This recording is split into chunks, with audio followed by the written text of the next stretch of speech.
So we've actually got a very stacked day of boxing. Going under the radar is the Robert Krasnitsky versus Dominic Boesel fight, which is happening about 6 o'clock our time in the UK. I think it's going to be on Box Nation. I've got Box Nation on my Sky, so I'll be checking that out. And I think that match is supposed to directly tie into Craig Richards and possibly having a title fight against either of them in his next fight. So I'm going to be keeping an eye on that, most definitely. Then we got the Liverpool card from the Zone. I mean, there's also a Frank Warren BT Sports card, but I will be totally honest with you. Number one, I know which card I'm watching, but number two, I do not even remember who's on Frank's card, and that's no disrespect to him or any of those fighters, but that thing has not been promoted at all. The only reason I know about it is because, again, I've got BT Sport, and I saw an interview today or yesterday maybe with Frank say, oh, if, like reminding people he had that card. I remember it was supposed to be on because of Lyndon Arthur um, and Lyndon Arthur and Anthony Yard, but yeah, since then not a peep. So, but that's still 3 different boxing events UK time. And I was thinking about doing predictions for the Liverpool card, but realistically, while there's a lot of fighters on there, obviously I know them, I know who they are. I've seen a couple of their fights. Like, I haven't watched any of them to any huge level to be able to think that I can accurately predict how those fights are gonna go. So, like, I won't do that, but I'll just give my general thoughts on some of the fights themselves. So, like, obviously she got Shannon Courtney against Jamie Mitchell, which is now a very interesting fight. If Courtney loses again, I don't want to hear one of the excuses being, I started cramping up in the ring, because I've got a feeling that one's coming if the loss happens. But I haven't seen much of Mitchell, but she's good. What I have seen of her, I know she's good defensively, and she throws a lot more tighter shots than Courtney does. But Courtney's better with the straights. So I think Courtney's better off on the outside, but Mitchell was better on the inside. So be interesting to see if she can get in there, because she's not the quickest, Mitchell. So we'll see. Ted Cheeseman, Troy Williamson. Yep, another good scrap. I've seen a lot of Ted, I haven't seen as much of Troy. So, like I said, it'd be unfair to try and make a prediction with very little data on both. And then obviously Liam Smith and Anthony Fowler. Liam's definitely got the experience in that, and I don't feel as if he could lose that fight and then walk around the streets of Liverpool anymore. So he's in a very interesting position, and yeah, I think that fight itself is just gonna be. I think it's just gonna be a great fight purely because both guys cannot afford to lose. Like, I understand what it's like to represent your ends to that level and not be allowed to take an L from it. So we'll see what happens there. But ultimately, look, this is about the card everyone's interested in, right? So Fury Wilder 3 card, some great fights. Probably, and I'm not being biased here when I say this, because I actually don't like either of them. There's been moments in time when I've appreciated some of the stuff that they've done or their characters. Not really anymore. However, to me, I believe this is probably one of, if not the best cards that have been put on this year from top to bottom. So I have to give congratulations for that. I have to give a seal of approval, a well done. Like, no point really talking about Jared Anderson or Edgar Belanga, or, well, maybe Julian Williams might be worth talking about, in the sense that he ain't fought in God knows how long. Chin ain't the greatest, and I don't know anything about his opponent except that he's 12-4. So, interesting. But then if we go to the top of the card, Triple Crown. So you got Robert Helenius and Adam Kownacki 2, the Get Back, as they call it in America. Now, I'm just looking at the base styles of both of these guys, and Adam hasn't fought since the Kownacki fight. I mean, since the Helenius fight, if I remember correctly. He may have had one in between, but I don't remember seeing it. I'm just wondering what he can do different to avoid taking those shots, because we've already seen now he can go, and he's actually looking pretty good on the scales. I saw him on the scales a little while ago. He's, compared to what he usually looks like, he's looking a lot sort of leaner. But does that take any of the resistance away from him, or is he planning to move a lot more and not be a target for Helenius? It would be interesting, but it's hard to not see Helenius repeat and see what he does next. Now, this is a really interesting fight. It's a really good one, actually. Looking at FA's last few opponents and his last few performances, he's had quite a bit of I'd say he's had a bit of a shaky time. He's got very little head movement. He's been working on the sort of the good jab and the 1-2. A lot of people compared him to Deontay Wilder sort of when he was coming out, as he had sort of the same kind of physical dimensions. He's got a very long reach, and he came in on the scales around 237, which I think is pretty on brand for him. Frank Sanchez came in around 240, so I'm looking at that thinking that he may not necessarily want to move as much as he usually does. He might actually want to try and sort of maybe sit down on a few more shots, try and make a statement. So I was thinking about who's going to win this fight. And it's a very strange one, because, as I said, like, FA hasn't necessarily looked great in the last few performances. Let's not forget, he did get dropped by Yago Kaladze, of all people. What was that, about 4 or 5 fights ago? Left PBC, is now with Top Rank. But when you kind of look at the two of their records, FA's definitely taken on the better competition.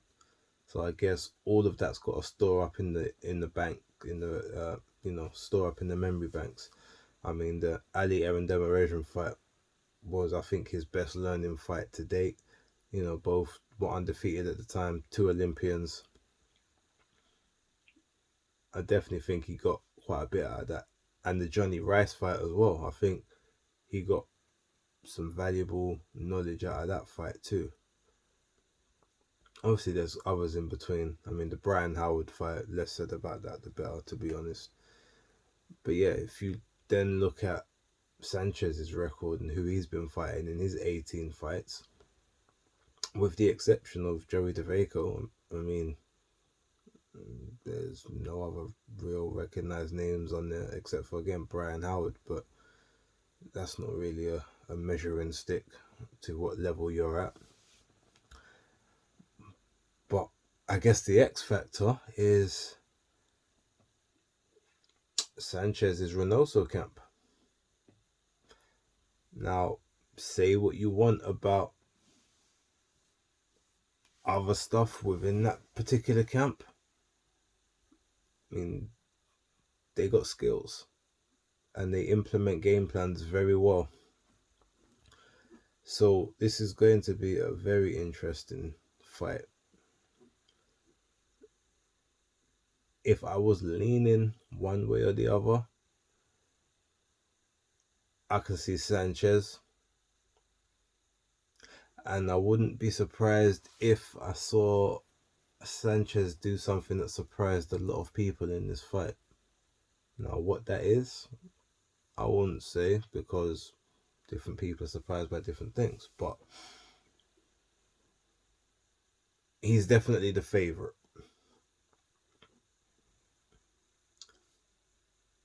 I'm just looking to enjoy it personally. Okay, so now let's go to the main event. Now, I was actually meant to watch through some old fights of both of these guys just to sort of refresh my mind of how they do certain things and certain scenarios that I've seen them in, to think, okay, how are you going to be able to maneuver out of this if this happens? Like, what's your plan B for this? But I guess the anomaly on this one is the fact that this is the first time Wilder's been with, quote unquote, a new trainer. Like someone who is maybe giving him different advice, different looks, different work in the gym. Then I saw an interview the other day where, yet again, Wilder started talking that they got to be perfect for 12 rounds, only got to be perfect for 2 seconds stuff.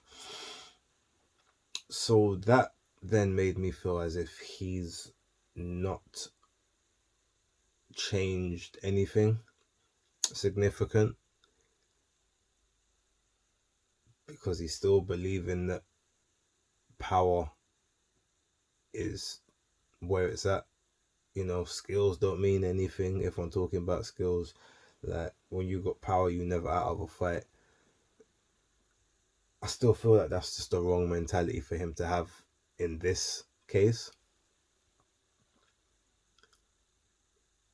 See him on the scales, he's now just under 240 pounds. He's what, 238? That is way too heavy for his frame. But what I'm thinking is he may be attempting to front load this fight. Like, he's not predicting or trying to have a body that's going to be able to survive for 12 rounds. I think he believes this is a 5-round fight at best. So I think he feels like, I've got 5 rounds to do this, and this is my best chance. He said in the weigh-in, you know, oh, he's pushing over 350, so Tyson's not going to be able to just be pushing him back, forcing him back. I mean, yeah, you're pushing over 350 supposedly, because I still don't believe that, to be honest. But okay, say you are. When you're on the bench, you've got a chance to get set. Like, you've got a chance to lock in and position your body in a way to get maximum leverage. Like, when you're in the ring being pushed around, possibly being off balance, you don't have the same foundation to be able to push that weight. And even when you do, you're not pushing that weight in the gym for 3 minutes of 12 rounds with 1 minute rest. You're doing what, a 1 rep max, 2 reps, 3 reps, maybe more. Say even if you're doing a 10 rep session, right? 15 rep session that some people might be doing. Ultimately, you're still not doing that for the equivalent of 36 minutes. Plus having to punch, plus having to block punches. Think about what's going on in the ring, what this feint means, how to slip this shot, how to maneuver it. All of this is going to be stuff that's just going to be sapping away at both mental and physical stamina. And I really don't think he thought this one through. Fury, on the other hand, he's pretty much come in. He's 4 pounds. Was it 4 pounds heavier than he did in the last fight? Now that's weight that he's normally used to carrying, so it's not really a big deal for him. But we've all heard about the rumors in the sparring camp with Jared Anderson. We've heard that he was living the life a bit too much over the last 20 months. There's been the issues with the newborn daughter, so that probably took his mind off of things. He only just recently got back to America, I think 2.5 weeks ago. So his camp's been very stop-start. Now, the way I see this is that, as I said, I think Wilder literally feels he's got 5 rounds. And if he can't do it in 5 rounds, it might be the end of his night. Fury, on the other hand, he's got the entire fight. But a lot of people don't realize that in the second fight with Wilder, when he was actually throwing more punches than he normally does, Fury was gassing in that fight. If it wasn't stopped in the 7th like it was, he might have been flagging 8, 9, and 10, because he started blowing quite hard from the 5th. If you look properly at the actual fight, people talk about, he's got incredible 12-round stamina. No, he's got, not when he's having to work, because he was working for all the shots that he was delivering. He was puffing hard. Like, it's not all the other times when he's seems calm and he go to 12 easy. He's not actually throwing out a huge output. He's not moving as much. Like, the punches, there's not as much pop behind them. All of that seems to take energy, and it almost seems like that now is playing a little bit more of an interesting an interesting part in his fights, or at least his fight, because he's only had the one since. So I don't really know what else may have changed. But look, ultimately, this is my prediction. I didn't care about this fight back in July of 2020. Didn't care about the fight back in July of this year. And ultimately, I predict that I do not care who wins Saturday night or Sunday morning for us, I suppose. So I'm just going to watch the fight, enjoy the fight, and wait for the winner to face either Dillian Whyte or Otto Wallin next year, seeing as there's no escaping that mandatory challenge right now. Now, I know some of you might be a little pissed at that. So I'll tell you what. Follow my Twitter, Base the Kid. Before the fight starts, I'll give you an official prediction of who I think is going to win.